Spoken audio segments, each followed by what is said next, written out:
নমস্কাৰ সকলোকে স্বাগতম জনাইছো। আজি আমি চৰকাৰখন বা মুখ্যমন্ত্ৰীজনক সমালোচনা নকৰি চৰকাৰখনক এটা পৰামৰ্শ মুখ্যমন্ত্ৰীক এটা পৰামৰ্শ দিব বিচাৰিছো যে অসমত এটা বিভাগ আছে আৰু সেই বিভাগটোৰ অধীনত হাজাৰ হাজাৰ কৰ্মচাৰী আছে, বহু উচ্চপদস্থ বিষয়া আছে। এতিয়া আমি ভাবিছো বা আমি চিন্তা কৰা অনুসৰি এই বিভাগটো বন্ধ কৰি দিব লাগে বা এই বিভাগটোৰ অফিচাৰখিনিক বেলেগত সংস্থাপন দিব লাগে। কাৰণ এনেও মুখ্যমন্ত্ৰীয়ে আঁচনিৰ ওপৰত আঁচনি ঘোষণা কৰি বিৰাট বিপদত পৰিছে। তেওঁ ধাৰৰ ওপৰত ধাৰ ল'বলগীয়া হৈছে, আঁচনিবিলাক চলাবৰ কাৰণে বহুত ধাৰ কৰিব লগা হৈছে। গতিকে মুখ্যমন্ত্ৰীয়ে এই বিভাগটো বন্ধ কৰি দিব লাগে, বিষয়াখিনিক আঁতৰাই দিব লাগে। সেই বিশেষ বিভাগটো হ'ল বন বিভাগ। এই বন বিভাগটোৰ অধীনত অসমত বহুত কাৰ্যালয় আছে, বহুত বিষয়া আছে, ৰেঞ্জাৰ আছে, বিট বিষয়া আছে, ফৰেষ্টাৰ আছে, বহুত বিষয়া আছে। কিন্তু আমি ভাবো যে এই বিভাগটো আঁতৰাই দিব লাগে। এটা তাৰ কাৰণ কি? যুক্তি এক, যে অসমৰ দল সংগঠন বা অসমৰ ৰাজনৈতিক নেতাৰ এতিয়ালৈকে এই কথাটোত কোনো আহে নাযায়। আহে এইকাৰণে নাযায় যে তেওঁলোকৰ কথাটো হ'ল নিৰ্বাচনত তেওঁলোকৰ অংকবিলাক ঠিক থাকিব লাগে, আৰু সংগঠনখিনিৰ কথা হ'ল তেওঁলোক দুখীয়া মানুহ, গতিকে তেওঁলোকক ধন সম্পদ হ'লে ভাল পায়। গোটেই বিষয়টোক লৈ ইমান গুৰুত্ব দিবলগীয়া কথা নহয়। সেই বিষয়টোৱে তেওঁলোকক ধন আহৰণ কৰি দিব নোৱাৰে বা নিৰ্বাচনৰ অংক কৰি দিব নোৱাৰে বা নিৰ্বাচনৰ বাবে ধন সংগ্ৰহ কৰিব নোৱাৰে। গতিকে তেওঁলোকে বিষয়টো এৰাই চলে। সেই বিশেষ বিষয়টো হ'ল যে অসমত হাতীৰ চিণ্ডিকেট। আমি পুনৰ শেহতীয়াকৈ ৰাজহুৱা কৰিছিলোঁ যে উজনি অসমত নতুন এটা দাতব্য সংস্থাৰ নাম লৈ এখন এনিমেল এম্বুলেঞ্চ আহিছে। এতিয়া এনিমেল এম্বুলেঞ্চ বুলি ক'লে আমাৰ অৱশ্যে ভয় লাগে, কাৰণ অসমৰ পৰা প্ৰাকৃতিক সম্পদ জোৰ জুলুমকৈ লৈ যোৱা যায়, চিণ্ডিকেট চলোৱা হয়।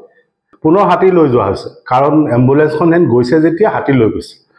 এতিয়া যিহেতু হাতীখিনি অসমত কোনেও প্ৰতিপালন কৰিব নোৱাৰে, শচীন তেণ্ডুলকাৰেও আজিকালি মিছা কথা কয়, সেই প্ৰখ্যাত ক্ৰিকেটাৰ শচীন তেণ্ডুলকাৰেও যিহেতু আজিকালি মিছা কথা কয়, হাতীখিনি যিহেতু প্ৰতিপালন কৰিবলৈ আম্বানীক প্ৰয়োজন, কোনোবা দাতব্য সংস্থাক প্ৰয়োজন, গতিকে বন বিভাগৰ কি কাম আছে বা বন বিভাগৰ দায়িত্ব কি আছে? একো নাই। হাতীখিনি আঘাতপ্ৰাপ্ত হ'লে বা হাতীখিনিক বন্দী কৰি ৰাখিলে, হাতীখিনিক অত্যাচাৰ কৰিলে এতিয়া আম্বানীয়ে চাব। গতিকে বন বিভাগৰ কি প্ৰয়োজন আছে? প্ৰথম যুক্তি। দ্বিতীয় যুক্তিটো খুব মন কৰিবলগীয়া। দ্বিতীয় যুক্তিটো আমি আজি দুটা ঘটনা আমি আপোনালোকৰ সন্মুখত তুলি ধৰিছোঁ। তাৰপিছত আপোনালোকে কওক বন বিভাগটোৰ প্ৰয়োজন আছেনে নাই। অসমৰ অন্যতম ৰাষ্ট্ৰীয় উদ্যান মানাহ ৰাষ্ট্ৰীয় উদ্যান বা মানাহ ৰাষ্ট্ৰীয় অভয়াৰণ্য। এতিয়া মানাহ ৰাষ্ট্ৰীয় অভয়াৰণ্য অসমৰ বাবে এটা গৌৰৱ। এতিয়া মানাহ ৰাষ্ট্ৰীয় উদ্যানৰ ভিতৰত এটা ঘটনা ঘটিছে, যিটো সংবাদ মাধ্যমে এতিয়ালৈকে গাপ দি ৰাখিছে। কথাটো এতিয়ালৈকে পোহৰলৈ আহিবলৈ দিয়া নাই, কাৰণ অসমৰ মুখ্যমন্ত্ৰীয়ে কিছুমান গেৰাণ্টি নিৰ্বাচনী সভাবিলাকত দি থাকে। তেওঁ এটা কথা কৈছিল যে অসমত গড় হত্যা তেওঁ বন্ধ কৰিলে।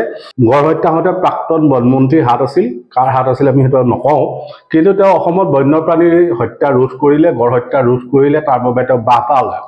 এতিয়া বাহবা লোৱাৰ মাজত মানাহ ৰাষ্ট্ৰীয় উদ্যানৰ ভিতৰত এটা ঘটনা ঘটিছে। সেই বিশেষ ঘটনাটো হ'ল যে চিৰাং জিলাত মানাহ ৰাষ্ট্ৰীয় উদ্যানৰ যিটো পানবাৰী ৰেঞ্জ আছে, সেই ৰেঞ্জৰ ভিতৰতে তিনিটাকৈ হাতীক গুলীয়াই হত্যা কৰা হৈছে। এতিয়া কথাটো শুনিবলৈ অকণমান আচুহা হ'লেও কথাটো সত্য যে এখন ৰাষ্ট্ৰীয় উদ্যানখনৰ ভিতৰত এটা বন বিভাগৰ ছিষ্টেম আছে, ব্যৱস্থা আছে, তাত বনৰক্ষী বাহিনী আছে, তাত ৰেঞ্জাৰ থাকে, তাত ফৰেষ্টাৰ থাকে, এটা ব্যাগুম বাহিনী থাকে, এটা ব্যাগুম ব্যৱস্থা আছে।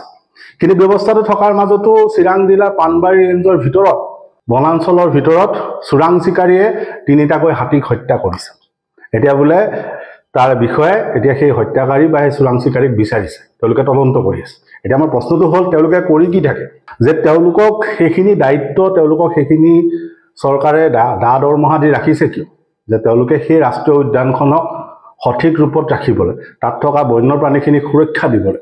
এতিয়া যদি ৰাষ্ট্ৰীয় উদ্যানখনৰ ভিতৰতে যদি বন্যপ্ৰাণীক সুৰক্ষা দিব নোৱাৰে, বাকী হাবি জংঘল সেইবিলাকতো বাদেই দিয়ক, সেইবিলাকত কি চলিব সেইটো আপোনালোকে ভালকৈ বুজি পাইছে।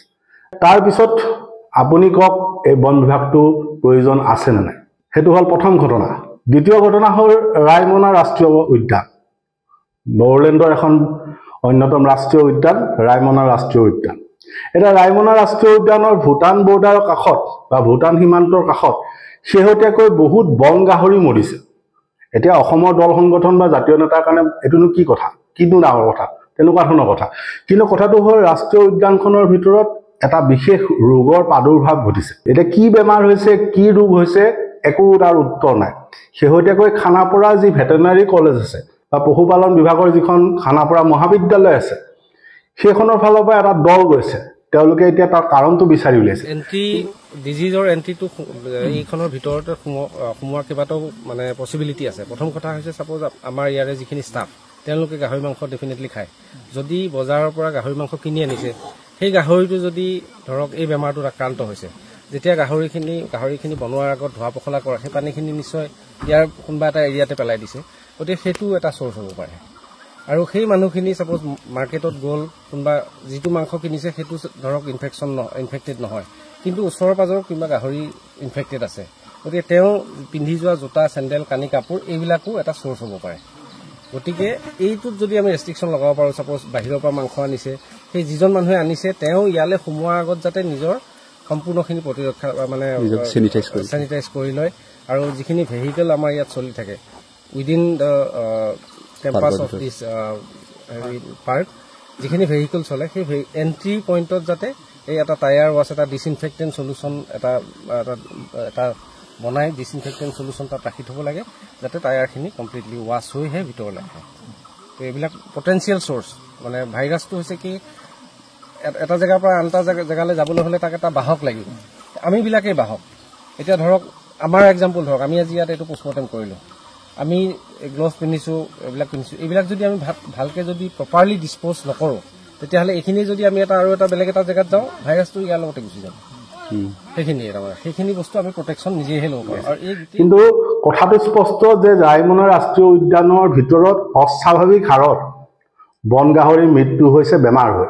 এতিয়া সন্দেহ কৰা হৈছে আফ্ৰিকান সোৱাইন ফ্লেভাৰৰ তাত এটা মহামাৰী সৃষ্টি হৈছে যাৰ বাবে ইটোৰ পাছত সিটো বন গাহৰিৰ মৃত্যু হৈছে এতিয়া তেওঁলোকে এতিয়ালৈকে সেইটো নিৰ্ধাৰণ কৰিব পৰা নাই এতিয়া যদি নিৰ্ধাৰণে কৰিব নোৱাৰে তেতিয়াহ'লে বিভাগটো কি কৰিবলৈ আছে যে তেওঁলোকক দায়িত্ব দিয়া আছে সেই ৰাষ্ট্ৰীয় উদ্যানখনৰ ভিতৰত গোটেই ব্যৱস্থাটো সুস্থিৰ কৰি ৰখাৰ কাৰণে তেওঁলোকে সেই বেমাৰ আজাৰ হোৱাৰ লগে লগে তেওঁলোকে ব্যৱস্থা ল'ব লাগিছিল কিন্তু যেতিয়া ধাৰাবাহিকভাৱে মৃত্যু হ'ল তেতিয়া তেওঁলোকে খানাপাৰাৰ পৰা চিকিৎসকৰ দল লৈ গৈছে তেওঁলোকে ইমান দিন ৰৈ কিয় আছিলে এতিয়া বেমাৰটো আৰম্ভ হৈছিলে এটা বা দুটা গাহৰি মৰিছে তেতিয়া কিয় তেওঁলোকে এই ব্যৱস্থাটো নলয় আৰু কিয় এইটো এতিয়ালৈকে নিৰ্ধাৰণ কৰিব পৰা নাই যে তাত কি কাৰণত মৃত্যু হৈছে গতিকে তাৰপিছত আপুনি কওক এই বন বিভাগটো কি প্ৰয়োজন আছে যে যদি ৰাষ্ট্ৰীয় উদ্যানৰ ভিতৰতে বন্যপ্ৰাণীখিনিকে সুৰক্ষা দিব নোৱাৰে তেতিয়াহ'লে বন বিভাগৰ কি প্ৰয়োজন আছে সেই বিভাগৰ মন্ত্ৰী যিজন আছে চন্দ্ৰমোহন পাটোৱাৰী তেওঁ কি দায়িত্ব পালন কৰিছে অসমততো বাকী চব হয় কিবা 3 কোটি 2 কোটি গছপুলি ৰোপণ কৰে অমৃত বৃক্ষ আন্দোলনো কৰে বন মহোৎসৱো পাতে কিবা কিবি উৎসৱ মাজে মাজে দেখি থাকিব গড় দিৱস হাতী দিৱস কিবা কিবি পাতি থাকে কিন্তু বাস্তৱ ছবিখন এইখন যে তেওঁলোকে সেইখিনি সুৰক্ষা দিব নোৱাৰে সেইখিনি তেওঁলোকে প্ৰতিপালন কৰিব নোৱাৰে যাৰ বাবে 3টা হাতীক গুলিয়াই মাৰিলে আৰু ৰায়মনা ৰাষ্ট্ৰীয় উদ্যানৰ ভিতৰত এতিয়া গাহৰি অস্বাভাৱিক হাৰত মৃত্যু হৈছে গতিকে তাৰপিছত ৰাইজে প্ৰশ্নটো কৰাৰ প্ৰয়োজন আছে বা ৰাইজে অভিযোগ কৰিছে যে বন বিভাগটো কি কৰিবলৈ আছে গতিকে ৰাইজৰ যিখিনি প্ৰশ্ন আছে সেইখিনি উত্তৰ চৰকাৰে কিন্তু দিয়াৰ প্ৰয়োজন আছে যে বন বিভাগ বুলি এই ব্যাগুম বিভাগ এটা যিটো আছে এইটো কি দায়িত্ব পালন কৰিছে তেওঁলোকৰ কৰ্তব্যসমূহ কেনেদৰে পালন হৈছে সেইটো এতিয়া ৰাইজে প্ৰশ্ন কৰিছে তাৰ উত্তৰ চৰকাৰে কি দিয়ে সেইটো সময়তহে লক্ষণীয় হ'ব ধন্যবাদ